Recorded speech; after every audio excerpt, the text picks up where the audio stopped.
Hello, everybody. Welcome back to Show Me What I've Been Missing. I'm your host, Chris Mack, and I'm here with my guest host again, Elizabeth Izzo. What's Hi, up? I'm so excited to be back. Yes, listen, the people enjoyed you so much. I don't know if you've seen the views on this last episode, but it's pretty hot. And Oh, thanks, guys. yeah, people been talking about you. So they're glad you're here. So you're a welcome guest.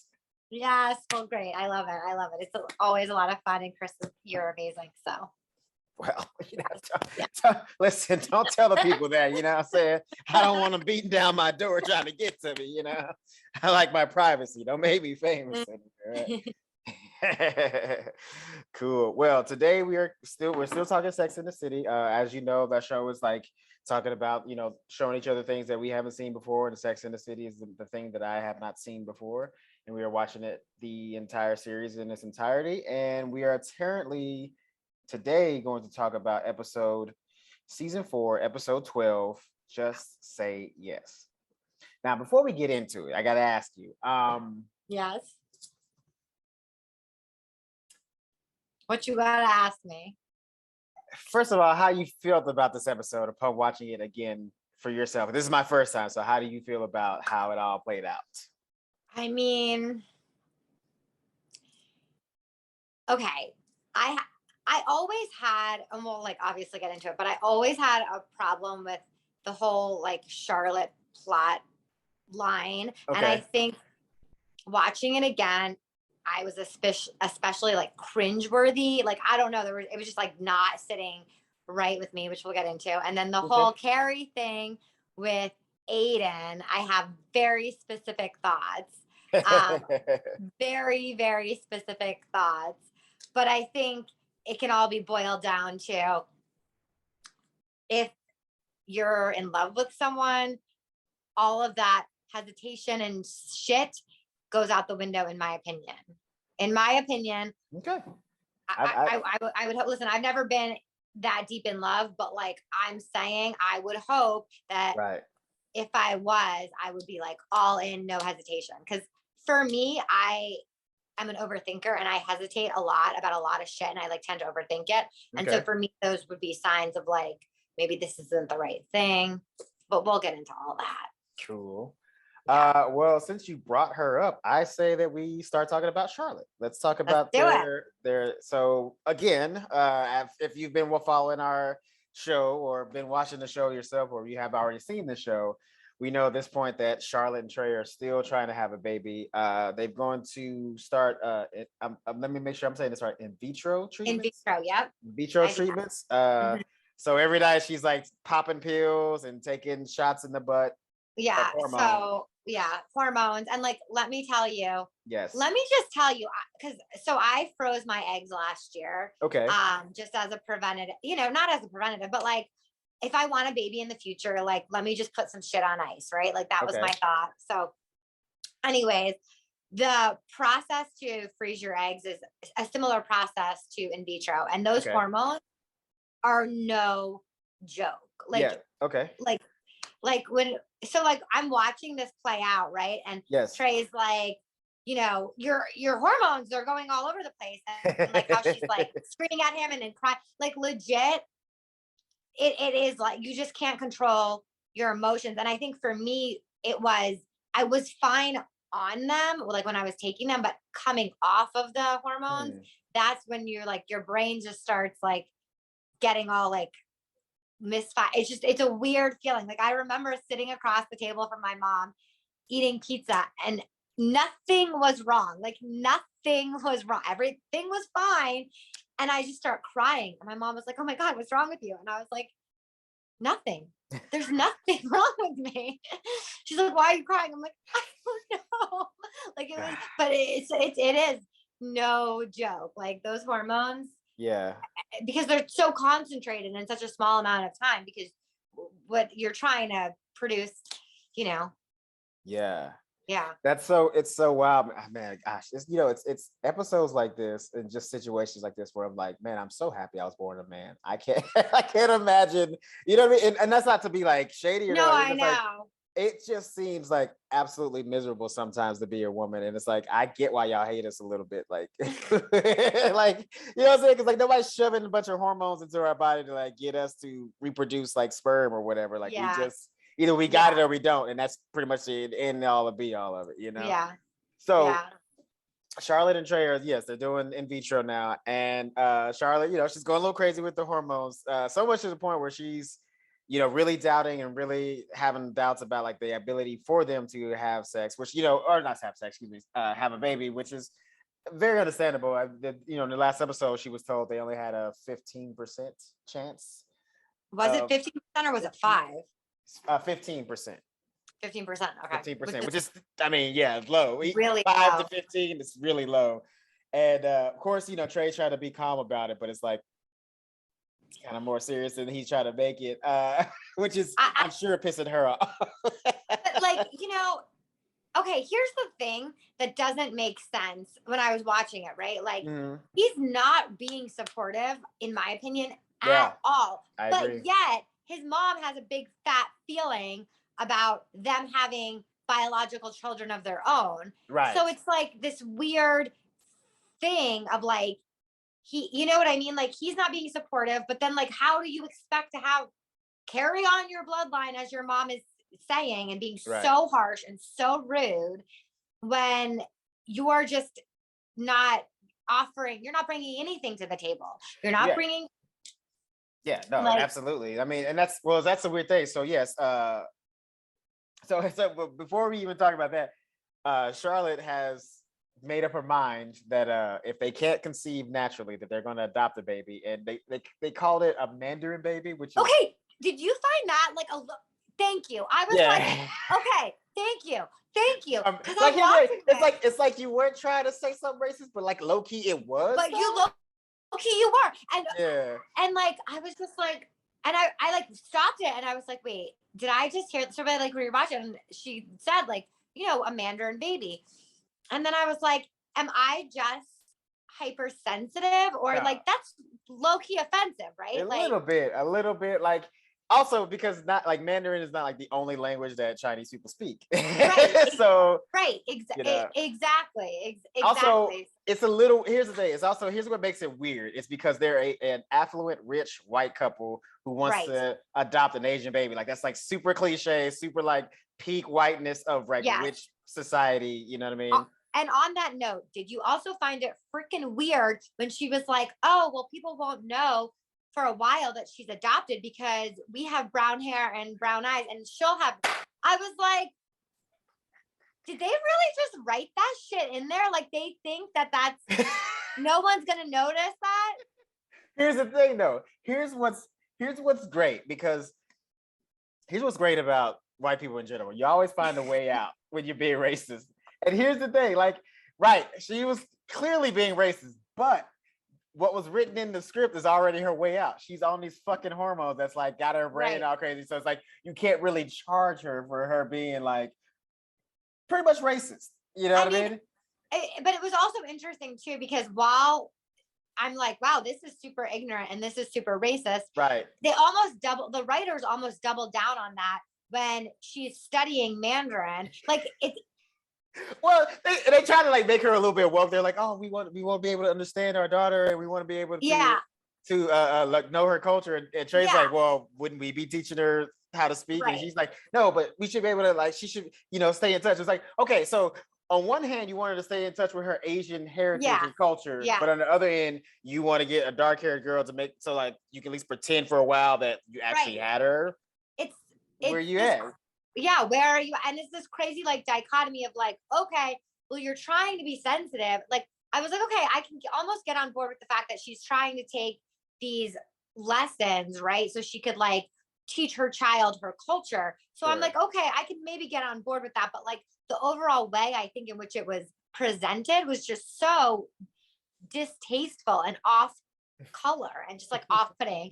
And I mean, it's those little moments in this show where it's like, as much as, you know, they do, you know, some of the things like the topics and things that they cover in this show that have stood the test of time and are still things that we talk about. You can definitely, this is like one of those time capsule moments where it's like, oh yeah, this is early 2000s. We didn't know no better. Yeah. But still, like, I'm watching it and I'm still like I had that cringeworthy moment. And then I'm sure we'll talk about it, get into it, but like the moment with Charlotte and her mother-in-law. Well, see, that's the weird thing. So they have to go to this Scottish festival. It's called the Scottish Fling, is what it's called. The Scottish, Fling. So they have to go to this. I guess it's like a tradition that like all the Highland clansmen of Scotland come together and do dancing and eating, and it's basically just like their Thanksgiving essentially. And so apparently before this is all gone down, Trey and his mom had been talking about Charlotte and his problem, which is, you know, trying to conceive, which by the way, their relationship is so gross. So weird. It's so gross. No, it's not weird. It's gross. It's so gross. Like literally 2 episodes ago, he was in the bath and she was in there with him watching this shit. I think about that all the time when I like see Trey come on stage. I'm like, stage. On stage, Trey McDougal. When I see, but when I see Trey, I think about that literally all the time. Like, you're an adult, grown man, and your mother is sitting. I think Charlotte even raised the issue in that episode. Of course. She was like, and he's like, but this is just how we, you know, my mom wasn't really around, and this is just how we connected. I'm like, that's friggin' weird. And that's not making it any more normal. Also, too, like, okay, that's the way you connected, but like you can adapt, just like she adapted. She wasn't around, now she's around, but like you can still, you know, create boundaries, which is like, don't sit in while I'm taking a fucking bath. Yeah, Mom? Like, right? Pretty simple. It's a little bit, to me, I was like, okay, this is like a little bit incestuous, honestly. And then we have Bunny coming back and having a big fat feeling about Trey and Charlotte's children. Yes.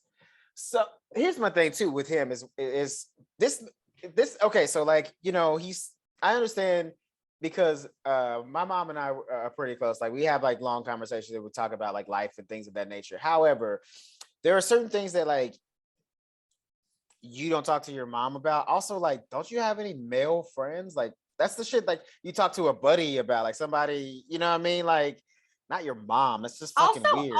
Also, it's established in the episode he has brothers. That too. Well, here's the thing. His brothers, they low-key snitches and shit like that too. Like they would probably go and tell the mom anyway, because they're all fucking mama's boys. They're disgusting. The whole dynamic of that family is just so gross. Yeah. But so yes, they're at the party and her mom, Trey's mom pulls Charlotte aside and basically tells her that she's not allowed to have an Asian baby. She's not allowed to adopt. And if they don't carry on the name naturally, then basically she ain't shit. Yeah. And Charlotte had enough of that bitch. I mean, here's the thing, but she took it. Okay, so she took it out on Trey, which was like, I understand where she's coming from because obviously he's the one that went to the mom to like tell her this shit. But like, confront her. You know what I'm saying? Yes. Like Bunny's the bitch that's saying the shit to your face. Like talk to her, because here's the thing. Clearly your husband is not going to establish those boundaries. So it is up to you now to say, look, bitch, back the fuck off our life. And here's the thing. Obviously Bunny is an overbearing mother, right? So Trey might not even necessarily feel some type of way about it, but like he might feel a little bit like, I don't know if this is the right thing for me, but then he's going to go back to his mom, right? And she's putting the bug in his ear. Oh my God, absolutely not. You can't do that. That's totally not right for our family. So she's really the ringleader. So she's his ear. And then he's saying, okay, I don't want to do this. So the right person to confront is Bunny. Yeah. And I mean, in a way, Charlotte's like, stay out, but like, it's not. But also Trey should have her back. You know what I mean? Like this is your friggin', and they've already been through a lot, right? Like they got separated, they got back together. So this is like their second try. He should know better at this point. Like he should have her back. And I agree. And I guess just like the thing that really got to me is just like the flippant way in which he was like talking to her about like having a child and just like, I'm over it. You know what? Your hormones, they're bothering me. And I can't do this with you. And and not taking her feelings into account whatsoever. I think it's just honestly in this moment too. Yes. So after the party, Charlotte's still upset about what Bunny says, and her and Trey kind of talking out. He finally like lets loose, just says like he's kind of exhausted, he's tired of it. He kind of doesn't even want to keep trying for a while, and just wants to see if it'll happen naturally. Which here's the thing, I feel where you're coming from in that regard. Like, yes, he should be supportive and things of that nature, but I also understand like there's a lot of pressure on him as well, right? Because he's getting it one from Charlotte. She's like, baby, baby, baby, baby, baby. And then his mom's like, fucking baby, baby, baby, baby, baby. Then it's like, not only that, then it's like, oh, well, you're a McDougal and you have to live up to this standard. And if you don't live up to this standard, then you're not like a real McDougal. Like, he's got just 3 elements of fucking pressure that are coming on him. Like, that's exhausting in itself, honestly. And especially, I mean, just the pressure it takes to be in an affluent family like that and the expectations. And then on top of that, you got 2 women beating you down about like getting, you know what I mean? Like, they're basically essentially attacking his manhood at this point. It's like, if you don't make a baby on your own, you ain't shit. You know what I mean? I mean, yeah, I think that's probably coming from his More mom. the mom, yeah, more the mom, yes, of course. Sure. But And I think Charlotte at this point just has tunnel vision. Like, this is her childhood dream. Like, she's always wanted to be a mother. And so I think it was me. What was so off-putting to me was the way in which she was like talking to her rather than explaining the situation. Like, he was just like, I'm exhausted, I don't want to do this anymore, and that's what like kind of got to me. And also too, I really had a problem with when Charlotte, like when Trey came home, Charlotte was like, I'm sorry, it's just the hormones. You know what, bitch, stand your ground. He was acting like an asshole. Why are you apologizing? You know what I mean? His mom basically was a racist bitch to your face and was like, oh no, it's my way or the highway. You didn't defend her to your mother. And now Charlotte is having to grovel. I'm sorry, I shouldn't have acted like that. I mean, I get it. They're WASPs. They're Upper East Side. Like they everything is behind closed doors. But still, I was like, really? Really, Charlotte? Like, after all of that, like, you stood your ground and now you're gonna be like, sorry, I shouldn't have. No, bitch, act how you want. Like, yeah, I get it. Like, listen, I've been in public. Yeah, go ahead. Yeah, no, but that's her problem in general. Like I said, that's why we again, she always like she'll have these moments where she's like a fierce lioness and she like comes at people and then she always backtracks. It's like, dude, like you said, stand your ground. Like, honestly, I think her mom would have respected her straight up instead of her running to Trey. She'd have just been like, bitch, shut the fuck up about whatever the fuck we're doing with our lives. Like, you know what I mean? Like, either you can be a part of the kid's life or you can fuck right off. You know what I mean? Right. 100%. Like, I don't know. But like, I just like that like scene where like they're in their bedroom and they're talking. And I don't know. I was just like, oh, this is just not, Trey is just being, because it came off to me like, I get where you're coming from, where he's got all this pressure. I totally get that, but it just came off as him being like selfish and not taking her feelings into consideration. Yeah, I mean, honestly, if it was up to Trey, like, he would rather. He was like, well, he wants the easy way out because he clearly he's not a man that enjoys conversation, and most men don't enjoy conversation. Not that he should enjoy it, but like, at the same token, like, there is a point where like some confrontation is needed. You know what I mean? Because like, he would be a lot less exhausted if he would just set some fucking boundaries with his mom. Like, because it's one thing for her. Here's the thing: you can talk to your mom about the shit, like getting pregnant, like wanting to do that and things of that. That's fine. But like, when it's to the point where she's having some input like that, where she's basically trying to control your life, that's when you gotta put a wall up and be like, that's not for you. It's not your zone. Yeah. I don't know. I mean, this is basically the beginning of the end, really. Yeah, I mean, I can see it coming. I honestly, I mean, as much as I love Trey as a person or as a character in the show, like, man, you can tell it's like, it's so weird, man, because he started out so strong. Like, they started out so strong. And even when they were having the problems with like him not getting it up to that, he was still like a good character. Like, you still kind of love him. And then like all of a sudden it's just like his personality just starting to like descend into just like not a good person. Because I think what it is we're at the point where he cares more about what people think about him and his family and his name than he does about his own family and his wife. And her feelings. And so, and you'll see it starts devolving into that. But like, I mean, we started to get hints of it when Charlotte was talking about like, oh, I talked to this person in our building and they're having fertility problems, and I talked to this person. Right. And it made me think about, because I think even in right now we're in a very different time period where, especially with women, like I feel like there's more of a conversation and more of an openness about fertility issues. And when you're going through issues, it can be very isolating. So I think now in today's society, or maybe it's just the age that I am, or the friends that my group of friends, but I do feel like the conversation's opening up. And so for her to bring that up and really step forward and talk to people at all and say, hey, I'm having this issue, I think that was kind of like a bold, brave move, especially because they are so waspy, right? And everything is kept very close to the vest. Everything is kept, all problems are behind closed doors. So I think for her to bring that out into the light and say like, hey, where's the resources? Where's the help? We're not alone. And telling Trey, like, we're not alone. Other people are going through this issue too. Yeah, and she said she's in that chat room or whatever. Yeah. Right? Yeah. And she's like, hey, other people are going through this issue and like they've made it out on the other side. Like there is hope, right? And then he just puts the hammer down on her hope. It's just all that, like I said, it's the pressure of like the name of the family, like what you have to be, you know what I mean? That's really, I think that's where a lot of it's coming from. And the mom's just not helping. She's just like, the sword that keeps poking them in the side, like, hey, guess what? You're McDougal, fucking make a baby. Yeah. Cool. So with that being said, let's go the opposite direction. Let's talk about Samantha, because we know she does not want to have a baby.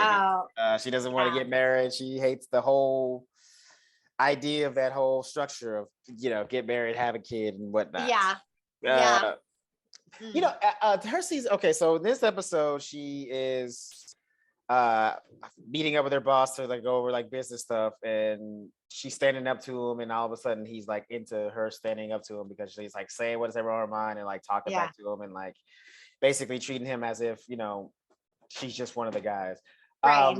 Not shit, and he respects that, and he respects it, and he's like all turned on. But like, here's my thing. Oh my God, tell me, I want to hear all your thoughts. Okay, first of all, I don't like a lot of her storylines. Just Samantha's storylines this season has just been pretty weak. I mean, literally, it's just like her hooking up with a dude. He has like a weird thing, and then she never sees him again. Right? Yeah.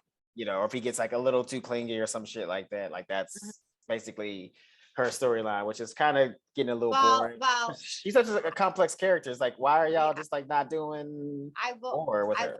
I will say, because you haven't seen it, right? So I can't tell you what is down the pipeline, but I will say I think that in rewatching it and looking back, where we see these mundane things, right, with her just hooking up with guys, I think that ultimately becomes a setup for storylines in the future. And I'll just say that.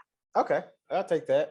Now I'll say this now. So her and the boss, they're talking business. She's talking back to him. She's standing up to him, being sassy, just being, Samantha, which is, who she is. And he's getting all turned on. And you were saying that like now he like respects that. I have a slight disagreement with that, because here's my thing.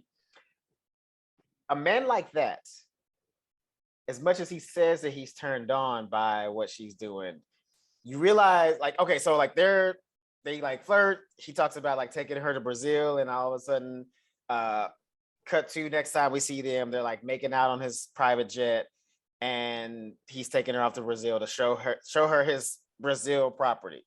Right.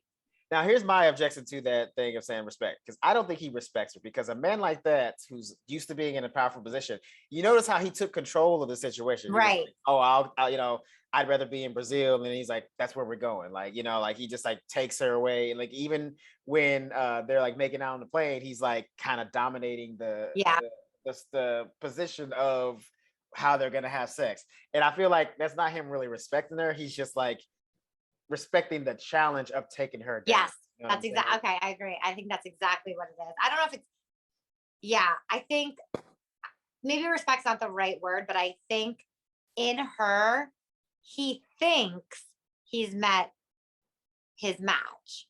Right. But I'm And wondering though, if like, okay, I feel that like, yes, he And- might have met his match, but like, does he actually want? Right. Does he actually want her? What? Does he actually want that in a woman? You know what I'm saying? Because a lot of Right. guys will say that Right. that's what they want in a woman, and then like I agree ultimately with you. they end up with like the sweetheart who's like super friendly all the time or whatever, not the challenging person. I agree with you, but I think this storyline just went like because I felt it on literally every level Yeah. because I know someone. Tell us a story, Liz. Oh, Did you have sex with your boss? Come on, talk about it. no, I did not have sex with my boss, but Not your current boss, obviously. I mean, like a boss. No. But I do know somebody. Okay. Who apparently feels this way about where he wants to just enjoy the company of women and he doesn't ever want to, or in this current moment ever want to settle down, which is your prerogative, I guess. Sure. But it's a very interesting type of person, I think, in real life, that feels that way. Because my question about this character, and I guess about this person in real life, is like, at the end of the day, everything has a shelf life, right? Sure. Everything's got a shelf life. So like, what do you really want? Where are you going? Where are your emotions gonna end up, right? Because like, this is not, in my opinion, something that can be sustainable, because you're gonna, and again, I can't say too much because you haven't seen the rest of the seasons, but again, trust me on this, there's a shelf life, right? So like, and everybody realizes you can't sustain this, but in this moment, he feels like he is Playboy extraordinaire. Yeah. Samantha also feels like she is Playboy extraordinaire. So she feels like, this is great. I can have sex, no strings attached. But like, let me tell you, even when you're thinking you're having sex with no strings attached, there's always friggin' strings. Okay. Okay. Like, let's just be clear on that. Yep. Thank you for admitting that too, because most women be like, "Oh, I could do that," but it's like, no. Let me tell you, there's always strings, like, and I think like being a woman,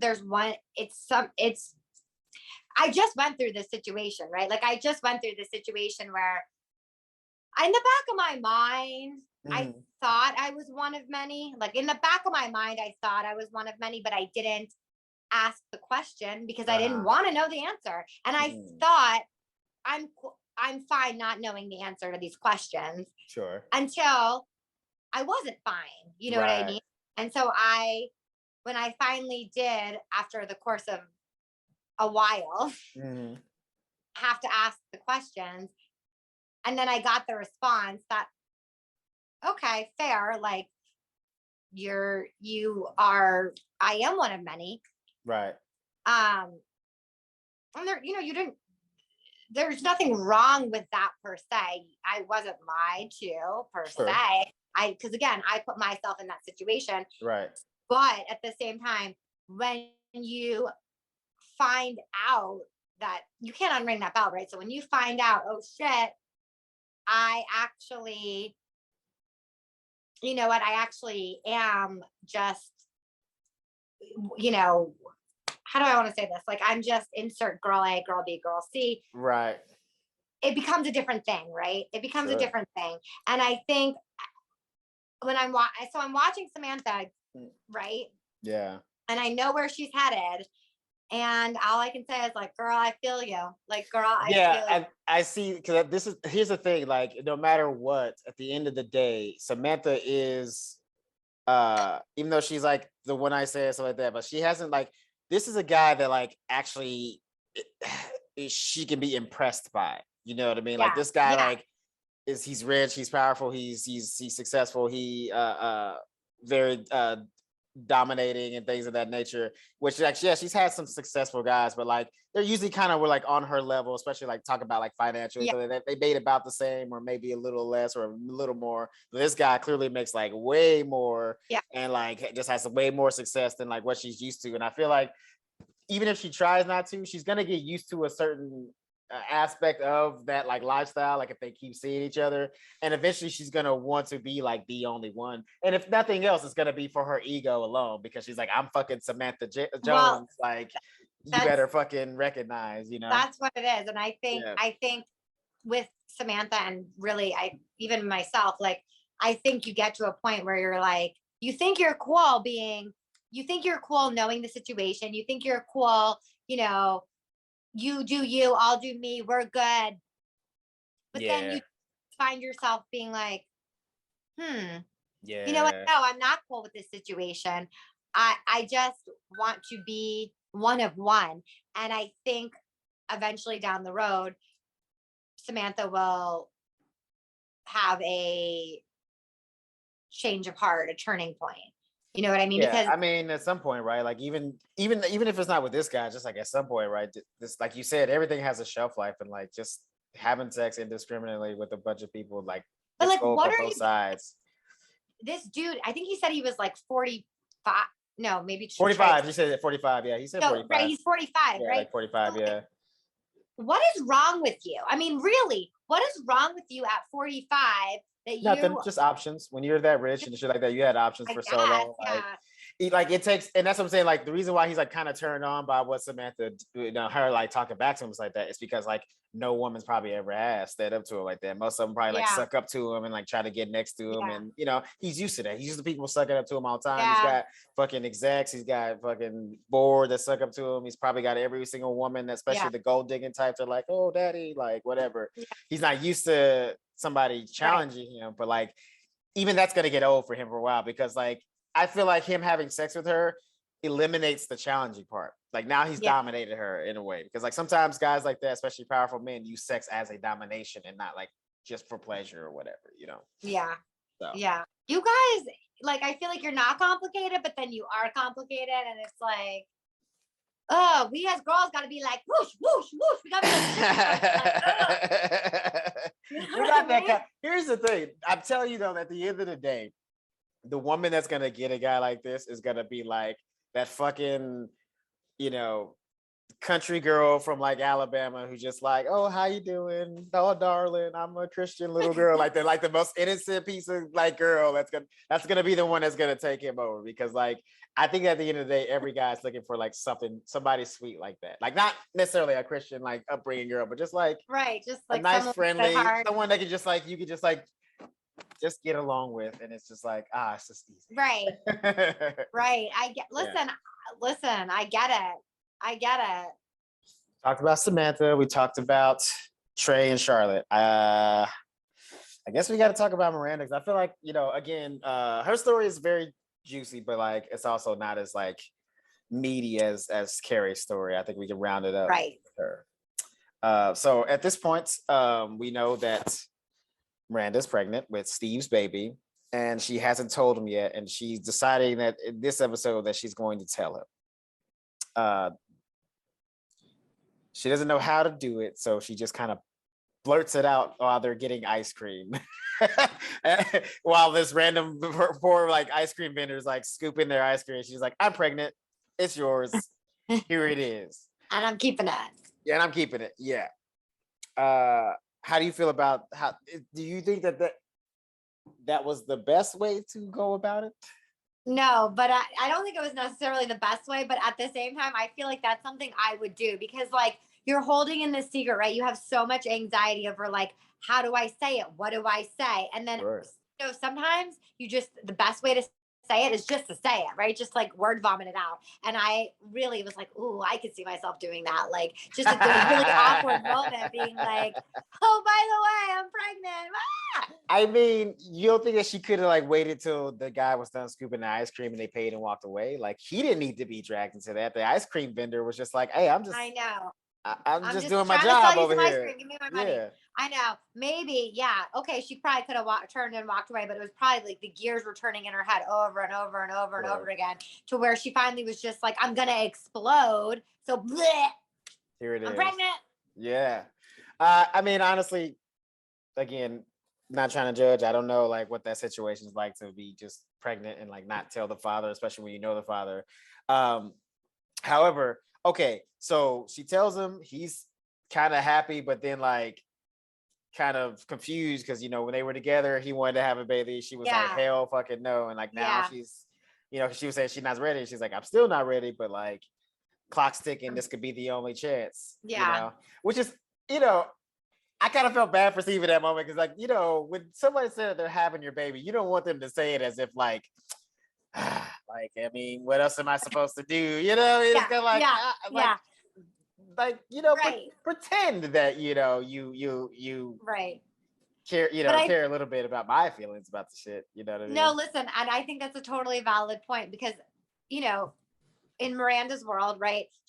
Right now she's the only one that matters. She's the only one that's important. Her and her unborn child, right? So she doesn't Sure. really care about Steve's feelings. And like, let's be honest, she thinks Steve is kind of a screw up, right? Like, I mean, and it's blatantly she's obvious. not wrong. She's not wrong. Yeah. I mean, I'm not gonna sit there Yeah. and defend him and say like he's got his shit together. Like, yeah, he's part owner of a bar, but let's be fair, he's not that much of an owner of a bar. I mean, and he even calls himself out. He's like, oh shit, I just bought this bar. Maybe I should sell it. Like, it's just like he doesn't really have his shit together. So it's kind of funny.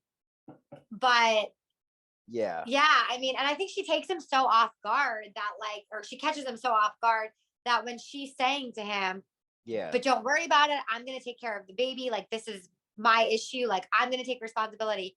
He kind of like doesn't say anything. He's just like, yeah. Well, it's just like, okay, because here's the thing, like it's one of those things where he's trying to be a good guy and he's like trying to understand that like this is not really his choice. Like he doesn't really have that much say in the matter because like the baby is in her body. yeah.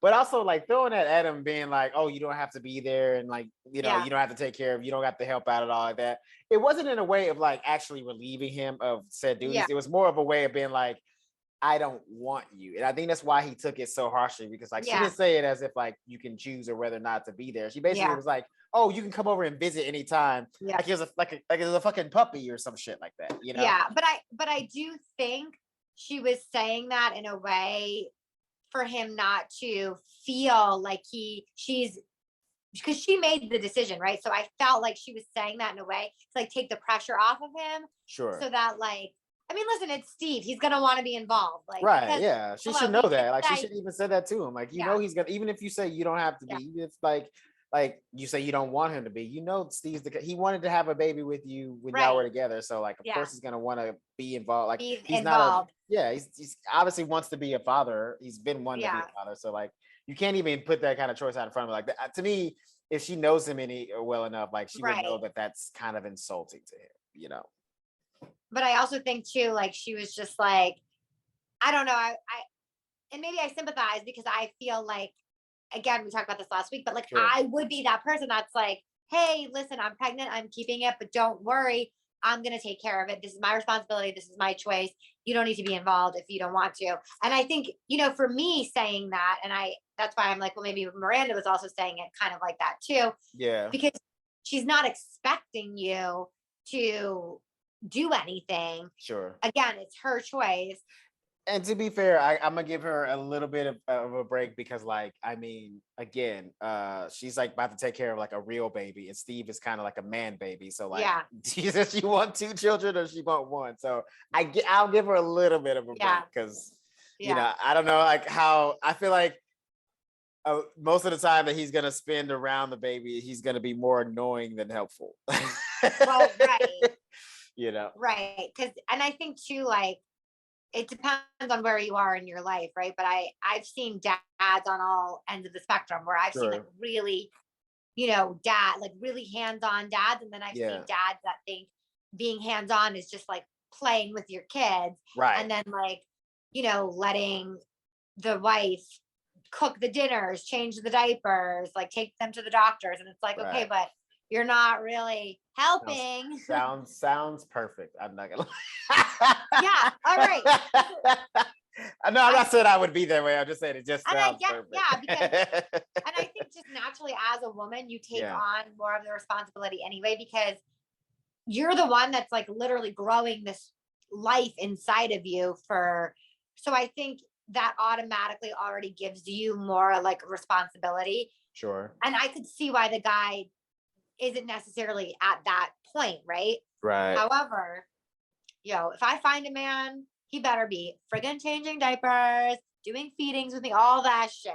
Because I am too tired to be doing it all on my own. Like my mom is already up my ass about like, well, now that you froze your eggs, just like have a baby on your own. I'm like, bitch, are you serious? Have a like what?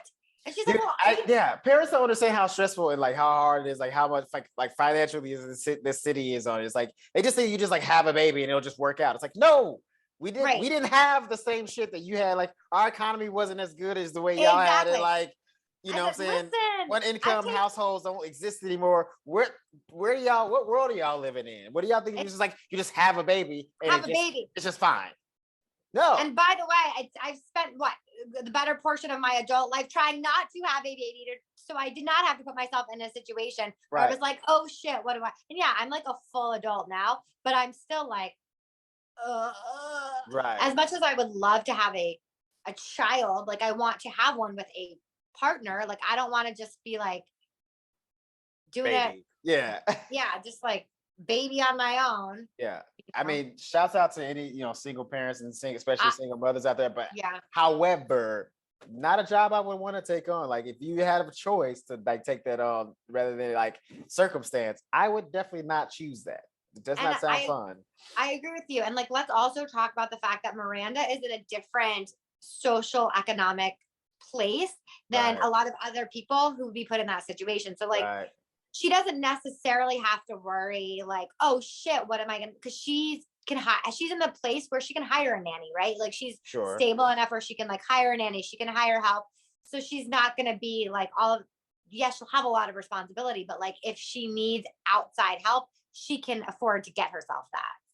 See, and that's man, this is my thing too. Like I didn't think about that until this episode, but like this is gonna be different for her too, right? So it's kind of jump ahead. So Steve shows up with a wedding ring, like basically to propose to her. A second-hand wedding ring. We'll get to that. We'll get to that part. But like he shows up, like he does like the most. This is why like I understand why she doesn't want it really. Like she kind of was shoving him out to the side because like you think, oh wait, I'm having a baby with her, so we should just get married. It's like, no, that's not the next step. Like anybody who just gets married because you're having kids is the dumbest. Oh, great. Thank you. I don't know who started that shit. I don't know. Agreed. Because the dumbest thing. Agreed. Because you want to have a mom and a dad. You don't want to have that turbulence, right? Like what is that doing for that child? Right. Nothing. It's like creating chaos. Yeah. So or comedians. If you can have a mom and a dad that, aren't together, but like can co-parent, great. Yeah. Which I think that they could co-parent. I think that, I honestly, to be fair, I think them take care of this baby together can make Steve grow up a little bit.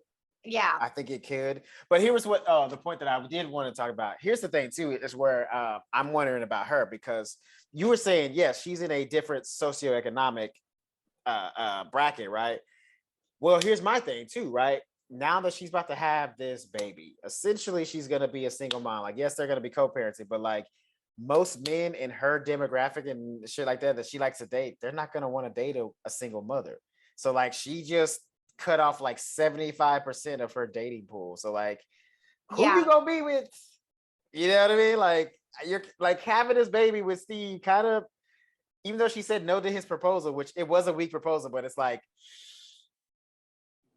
at the same token, he might be your only option. Yeah, but you say that, but then think about it. There could be single dads out there. You know what I mean? So like. Yeah. Yeah, there You could know what I be. mean? But So then not that, necessarily. but then you're gonna add more kids to the equation. You already got one kid that's hard enough. Then you're gonna add another kid or possibly other children to the equation. So instead of I like mean, a 1 kid household, now you're a 3 kid household all of a sudden. That's a lot of stress. That's a big jump in life. kids are there's a lot. It's a lot.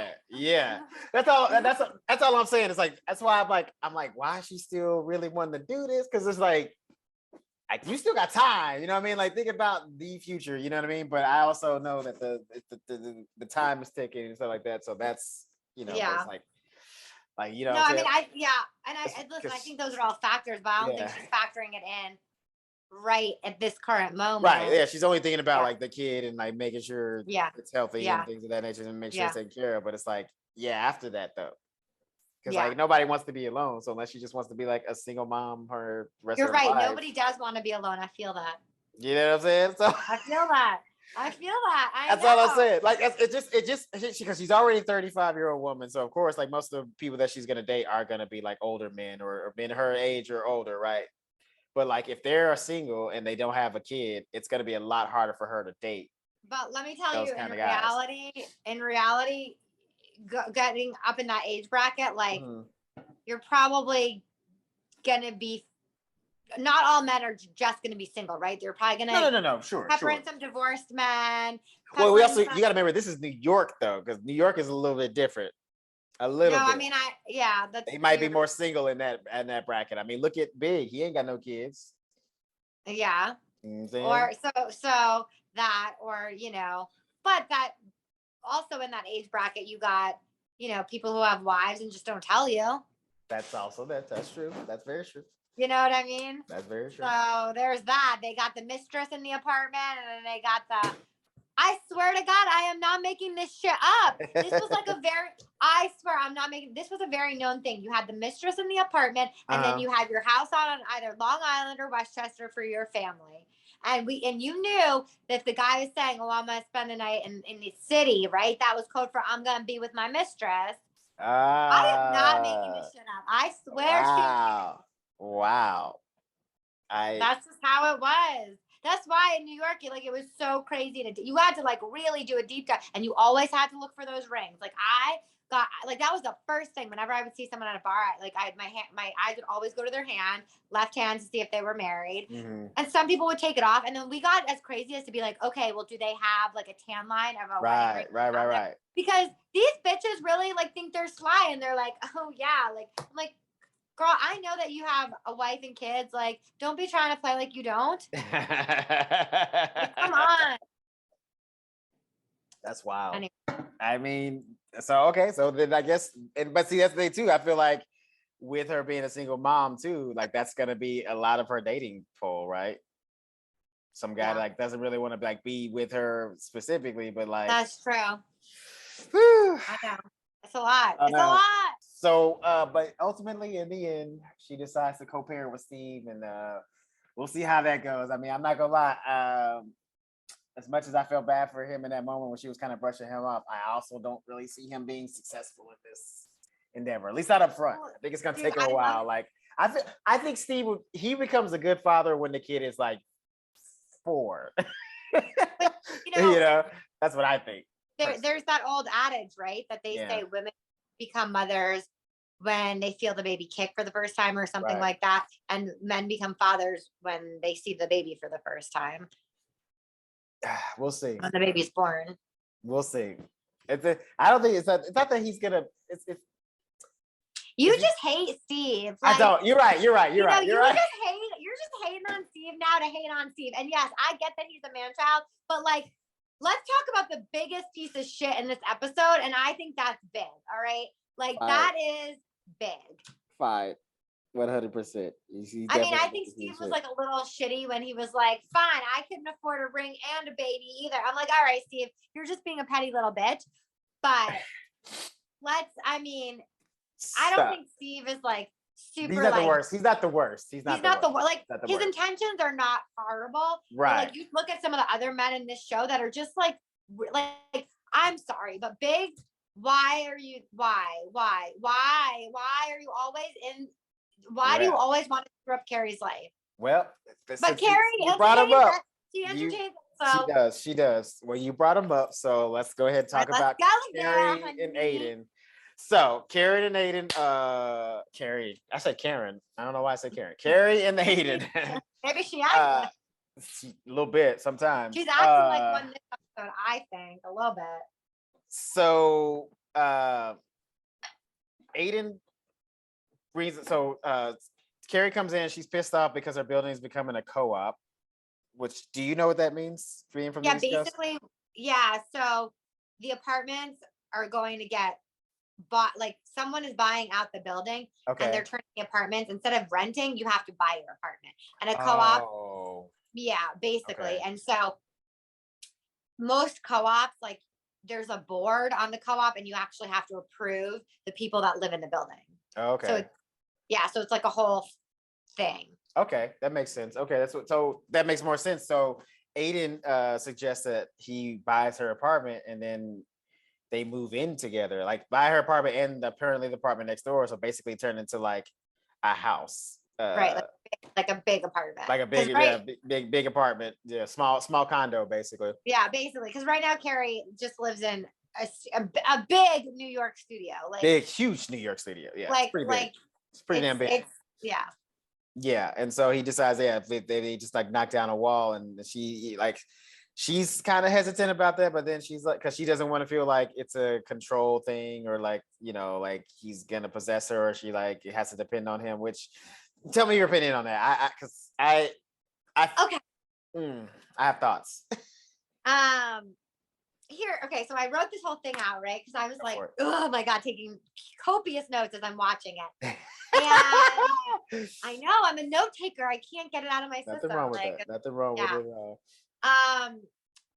So my first thought when he proposes this idea to Carrie is, okay, that could get weird. That could be a weird power dynamic, because essentially if shit hits the fan, he owns her apartment. So she could be up shit's creek, right? Mm-hmm. Like she could be out on her ass in her own apartment, more or less. So I could get why that would be like a weird power dynamic thing. And I could get why Carrie would be hesitant to want to do that. Like, I feel like, I would also feel a little bit similar. Like if this dude wanted to like buy my apartment, in essence, he's going to like own a little piece of something that's mine. And then like, am I get to this guy? Like, and I think the scary part for me again would be, well, what happens if shit goes south? Like now I'm literally like, what do I do now? Now I'm out on my ass.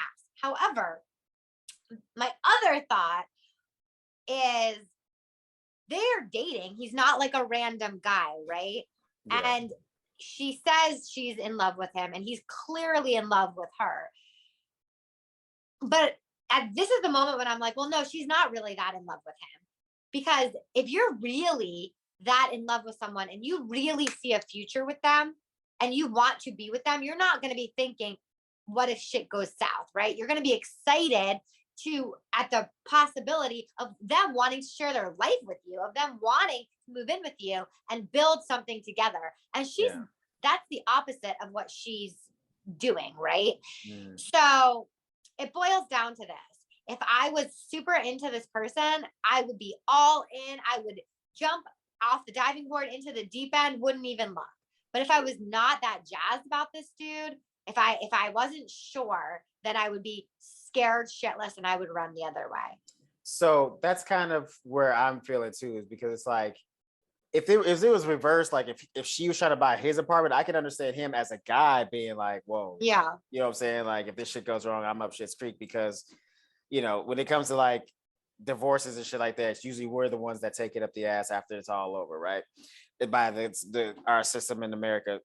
But secondly, it's like, okay, here's my thing. It's like, if you're going in with that kind of fear already that like that could happen, that it could go wrong, I think you're already letting yourself know that like you're not into this person. And also too, if you're here's my thing too, you wouldn't have that kind of fear if you were doing the right things to keep that relationship going, which Carrie has not been doing this entire time. So that's why she has that fear, because she's like, you're not doing what it takes to keep this man.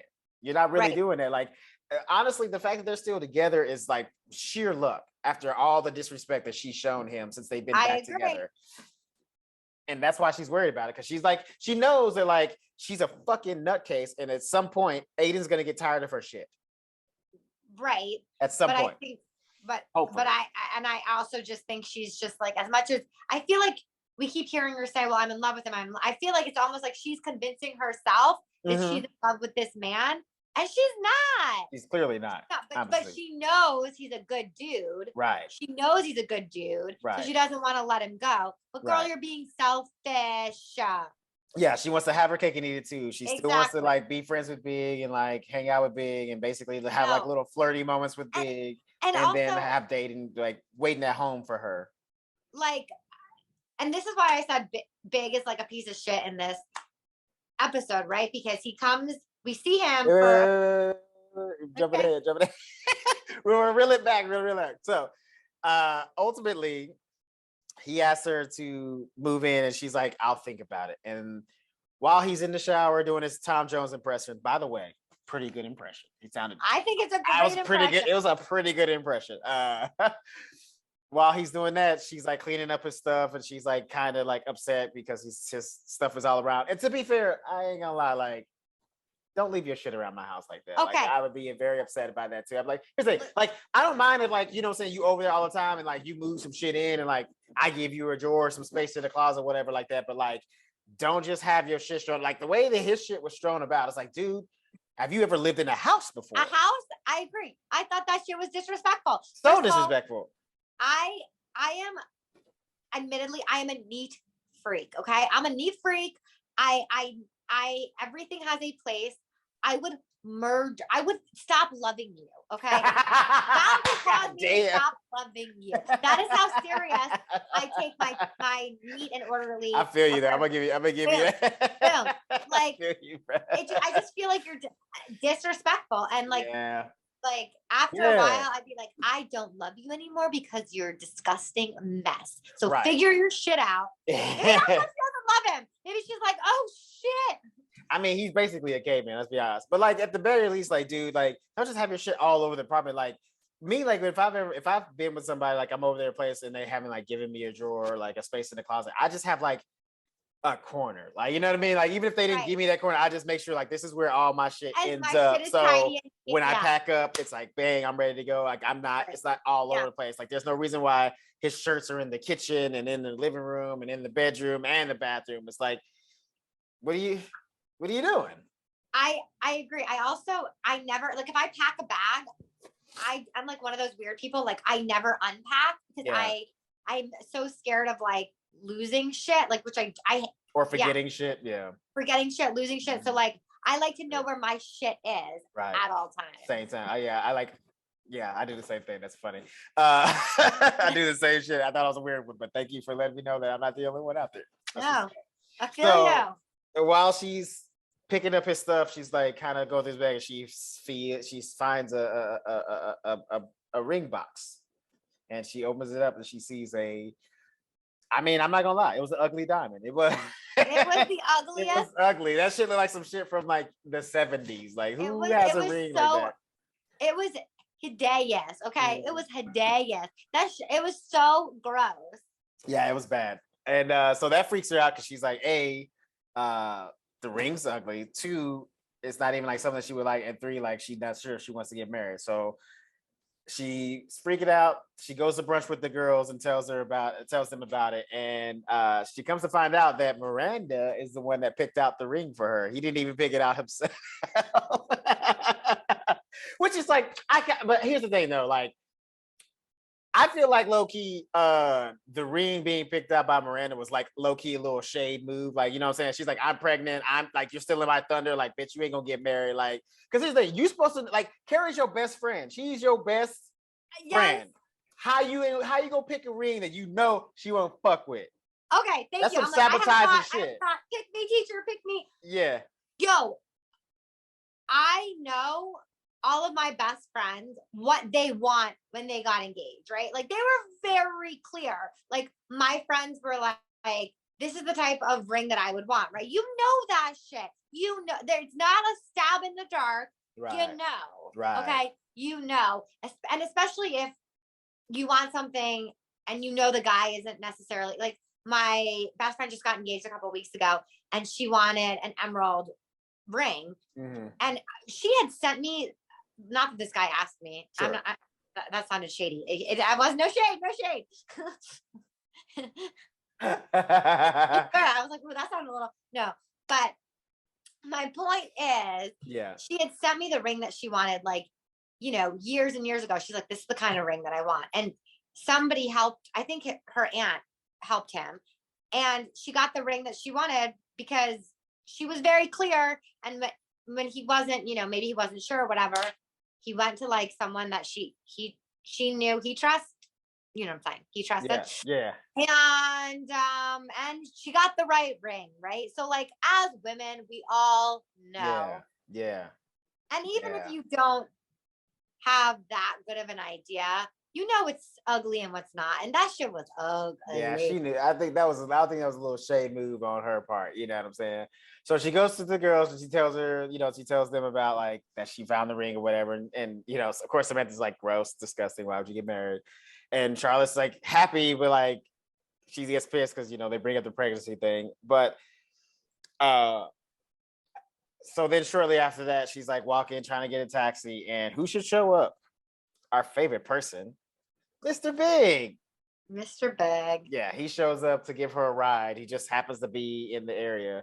And then they have this little gross flirting moment where he's like, you know, trying to talk shit about Aidan. It's like, also, this is like the weird thing. It's like, again, because you said this, like she entertains this shit. Like he's clearly talking shit about Aidan, like saying jabs at her boyfriend and shit like that. She's just like, oh, you know his name, like you know, he's like pretending that he doesn't know the guy's name and all this other shit. It's like this guy just had like literally 2 episodes ago had you at his house. Yeah, you were like spilling your guts to him after he shouldn't even let you come there in the beginning. Like, he should have like beat your ass, covered you in mud, and sent you fucking home. And he let you stay. And the you're fact talking this shit. I agree. And like the fact that Carrie defended Big to Aidan and she was just like, well, Big's in my life. You got to deal with it. Bitch, no, your situation is weird. And also, Mr. Big was the guy that you cheated on Aidan with. I mean, I can't say, I've said it so many times that like I don't understand how he's like this at this point it's on Aidan. And to be honest, you know, even though he's planning in this episode to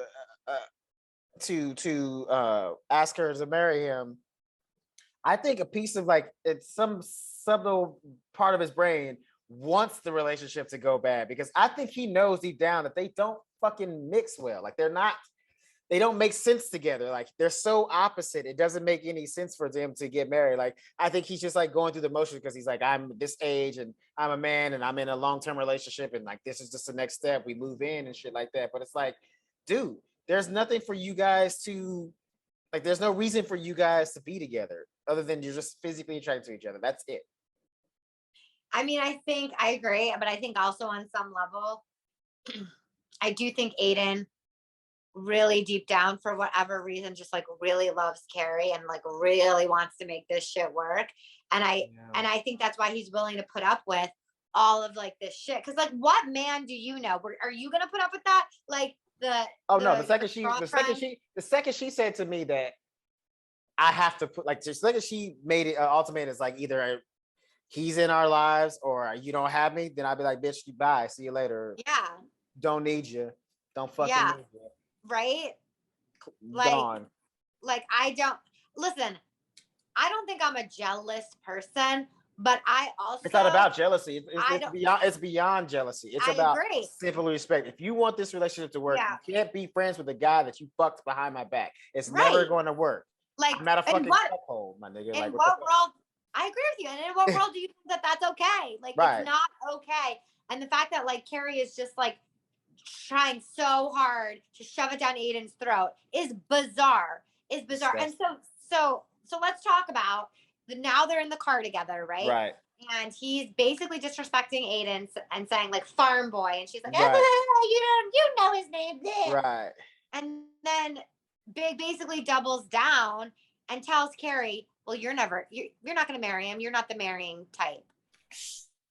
Yeah, that was more of a dig on her because, like, I mean, obviously, I mean, here's the thing. I ain't gonna lie, with the way that she acts sometimes, like, I wouldn't fucking marry her either. Like, I don't even know why Aiden is even thinking about proposing to her or moving in because, like, she's really not marriage material. Like, the fact that she's still trying to, like, be friends with her ex-boyfriend and shit like that ain't marriage material. That's not like I'm ready to settle down shit.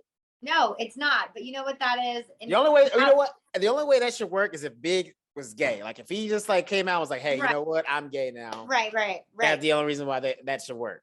But I think looking back on it, we see, right? Like there's a part of Carrie that carries a torch for Big and will always. So because she's a toxic bitch and she likes toxic dudes. That's why she's a toxic bitch and he's a toxic dude and she's just gonna keep flowing where the toxic flows. That's what she's staying. She's not out of that mode yet. She's not.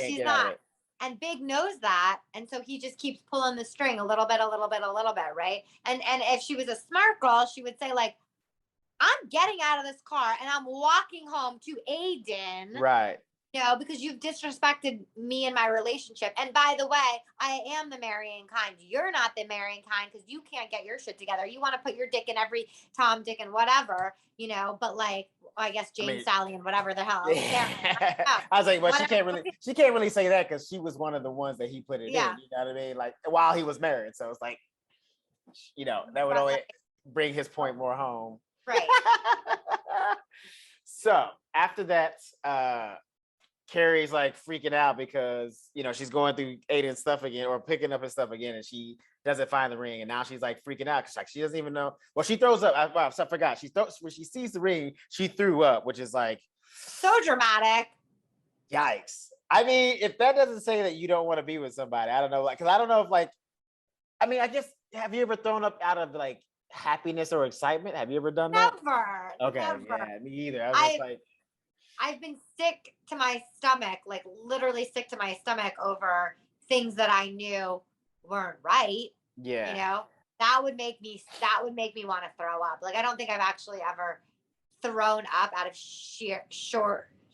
fear. Yeah. But that was wild. Yeah. But here's the thing. She throws up because she doesn't, she's like freaking out. She doesn't really want to get married. And then all of a sudden, after she sees the ring, she sees it gone. Now she's like freaking out, like thinking like, Aiden's changed his mind. Now she doesn't, feel like she's like, it's so weird. This is how toxic this bitch is. Like now that she doesn't like, even though she doesn't want to get married, the fact that he may not want to marry her, now she's like freaking out and like, oh, maybe he doesn't want me. Maybe he wants to break up. Like she's just going in this like shame spiral. And it's like, you didn't even want this. What's wrong with you, man? Yeah. This dude is way too good for you. It's that classic thing of like, I don't want you, but I don't want you not to want me. Right. It's the forbidden. Right. It's that whole ego thing. Yeah. It's that whole ego thing. Yeah. And also on some level, she's probably like, shit, what am I gonna do about my apartment now? Right. Yeah, that's true. That's probably more what she's worried about than anything. So it's true though. They say when you live in New York, there's always three things that you're chasing, and you could never have those three things at once. It's always love, an apartment, and a job. You can have two of those three things, but you'll never have three of those three things. And when I lived there, I always had zero of those. No, I always had one of those three things. It was an apartment. Hilarious. That's wild, man. And like, yeah. And so they go to dinner and like, he kind of fakes her out, like not on purpose, but like he fakes her out because like, they're at dinner and he's like, talking about their apartment. She's like, yeah, okay, fine. Like we can move in together. That's great. And then he goes to reach in his pocket and she freaks out, goes to the bathroom, is like, have to then like psych herself up to be able to say yes if he asks. Yeah. And he pulls out his wallet. He's like, oh, I'm just gonna pay for dinner. I love that. I like, part of me wishes like he knew that she was, that also about it, but like I know he didn't know. It was just, but also like I thought it was like kind of a weird moment too, because like, doesn't he always favor, like maybe he doesn't, I don't know, but I don't see that in that relationship, Carrie pulling out her wallet for freaking true. That's very, that's why I thought it was like a weird moment. True. I don't see Carrie pulling out her wallet for Ungasanggul. Okay, I don't see her doing that shit. Yeah, like, that's a good point. That's a great point. Yeah, I feel like he definitely pays for most of the things. Like, For I sure. can't. You can you see Carrie going Dutch? I cannot. Hell no. I Hell mean, no. every now and then, I'm sure, every now and then she, you know what I'm saying, just to like feel good or like not feel like a gold digger or whatever, you know, some kind of like social, it'll be like, it's for like a social construct reason, like just to like Yeah. make herself feel like she's like not completely useless. But like, yeah, I think I would say 85 to 90% of the time is probably Aiden paying. That's for sure. Yeah. Yeah. So then there we go later and they're like walking the dog, and as they're walking the dog, Hayden goes, he says, oh, I forgot baggies, like, you know, do you have some? And like while she's like looking around for baggies or whatever, he pulls out the ring, and it's a better ring. It is a better ring. Now let me ask you this. Okay, did it low-key seem like so he pulls out the ring, she's kind of freaking out, she ultimately decides to say yes to the proposal. Was it the ring that swayed her? Or was it the Aiden that swayed her? I think it was the ring. I'm gonna go ring. I'm gonna go ring because, and we'll get to why. Mhm. But I think the ring in her mind is a symbol that like, oh, this man does know me, right? Like this man does know me, and he knew her well enough, I guess, to know that that ring was ugly. The first ring was ugly, right? He did know that much. He did know that much. So that was not her vibe. And I think, and I also, I don't know, part of me just feels like she said yes because she felt like bad about saying no, right? Like it's one of those yeses where like you've talked yourself into saying yes, and then she saw, which is why I say the ring swayed her, because she's like talked herself into saying like, well, he is a good guy, I do love him. And I think also when Big said, well, you're not the marrying kind, she was like, oh yeah, well, I'm gonna show you I can be. And so then I think when he pulls out this like really beautiful ring, that's when she was like, you know what, yeah, I can do this. You're a good guy, I'm the marrying kind, and you got the ring right, you nailed it, right? So I think all those things together made her say a hesitant yes. Also, it's just weird, right? Like you're walking your dog, you're like, you're gonna pick up his poop, and then all of a sudden you're like, here, marry me. Like that's so unromantic. If you've ever had to pick up dog poop, and like especially that, like that's all I'm thinking. Like the size of that dog and that dog's poop. Right. That's true. And that was like, yeah, like now I couldn't really tell. Like I don't know if I don't think he actually did poop. I don't think he did either. Yeah, I don't think the dog actually. I mean, obviously not in real life, but I don't think, and even in the show, I don't think the dog actually pooped. I think he was just using it as a distraction because, like, he clearly, you can tell by her reaction when he even said that, like, clearly she's never picked up after the dog. Like, that's not what she does. Like, clearly it's always Aiden that's picking up the dog poop. So, like, because she wasn't even looking down when he was like, "Oh, I need bags." She was just like, "Oh God, gross!" Like she was looking at every direction. So, which is also a sign of like, if you love the man, you have to love the man's dog, right? Like it's just, it comes with the territory, and she does not. She clearly like tolerates Pete, but she does not love Pete. Yeah. That's, to me, that's a big red flag. That's all I'm saying. Like if I it got is a dog, red flag. I love my dog, man. It is a big red flag. I would prefer that you fell in love with my dog before you fell in love with me. That's how much of an importance. Yeah, I don't even have a dog, but I'm saying if I had a dog, you better fall in love with the dog first and then fall in love with me. Right? That's all I'm saying. It's true, but they always say dogs like have a good. I don't know why I'm like they always say, like, I guess the people in the universe, they always say. There's always a they. Right. We know who they are when you're referring to them. Right. You know? Those mystical people. Dogs are a really good sense of judge of character. Yeah. Absolutely. So absolutely. If the dog's got a problem with you, that's usually a sign. A sign. I don't know. But yes, she says yes. Yeah, I don't know if I believe the yes. I feel like it was the only reason why she said yes is because of the ring. It's like, oh, it was a better ring, and now she's like, oh, he knows me now. But it's like exactly. And so here's the thing too, like, so we find out later that like he didn't even pick out this ring. Samantha helped him pick out this ring. Right. And I think that says a lot about who Samantha and she's the best friend. She's the best friend of all of them. I'm telling you, she's so good. It does. It says a lot about who Samantha and Carrie are as friends, because there's this narrative, right, that I think Miranda wants to believe that Miranda and Carrie are the closest, or the best of friends. But like, I totally disagree with that. I think it is Samantha. I think Samantha knows Carrie the best. And you're right. Samantha is the best or the better friend, because she's always taking a high road. Like, Samantha doesn't agree with Carrie. She doesn't think Carrie should be getting married. But you know what? She knew her friend was going to do this, probably, right? So on the off shot that she did say yes, she wanted her to have something that she knew she would want. Right. So she took the high road. Yeah. She, like, Samantha detests the idea of fucking marriage, but she was like, you know what? It's not about me. It's about my friend. So what I'm going to do is help her boyfriend pick a better ring so he can be her fiance. Like, I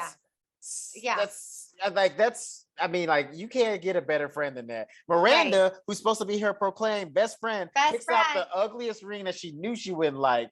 And like, and to me, you know, you can say that it was like, oh, maybe it was like a subconscious thing, like trying to help her friend out because she knew her and Aidan should be together. But like, I don't think that's what it was. I think she was just a little bit jealous. Like the fact that Carrie was about to get a ring, you know, before her, you know what I'm saying? Because like, also too, I think another thing that was a factor is like, she got pregnant for, you know, of course, like the way it's supposed to be socially, it's supposed to be like, fall in love, get married, and then have a kid. And like, she's not even in love and she's about to have a kid with a guy who's like barely a man. I want you to also flag this episode in the back of your brain, because I think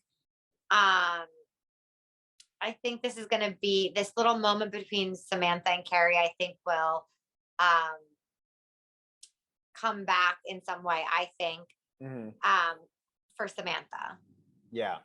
Well, I hope so, because honestly, Samantha's the best friend. And like, you know, they always, like I said, she's always been, especially this season, she's been like kind of casted aside. But like, even though she's been having like these little small plot points in the show, like she still manages to be the best person to like every single one of the girls in that group. You know, I know, and isn't it crazy? Because when I watched it the first time around, like Samantha was like the liberated sex woman, right? She was like, didn't care what people thought. And so I think that kind of overshadowed what a good person inside she really is. And I think watching it again, you see how multi-layered Samantha really is. Yeah. Right. Yeah. She's not just this one thing that everyone proclaimed that she was. She's very, very multi-layered, I think. Yeah. She's super intuitive. She cares about people. She takes care of them. Like, she's a good friend. She supports them. She doesn't gaslight them. She doesn't lie to them. Non-judgmental. You know? I mean, I think Charlotte is like the most judgmental. Miranda's not far behind. No, not very far. Carrie, I think, is up her own ass. Yeah. You know.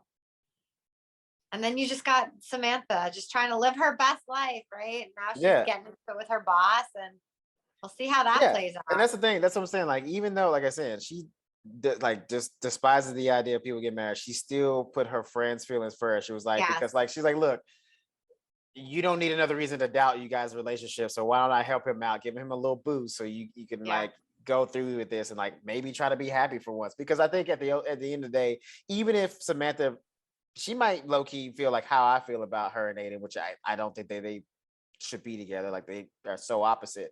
But she's like, fuck it. At least I'm gonna give you a fucking like a boost. Like, I'm gonna give you like an alley-oop, like just to try to be happy. You know what I mean? Just to see if it all works out. You know what I'm saying? Yeah, I do. You can't get a better friend than that. Like, that's literally her best friend. Yeah. Yeah.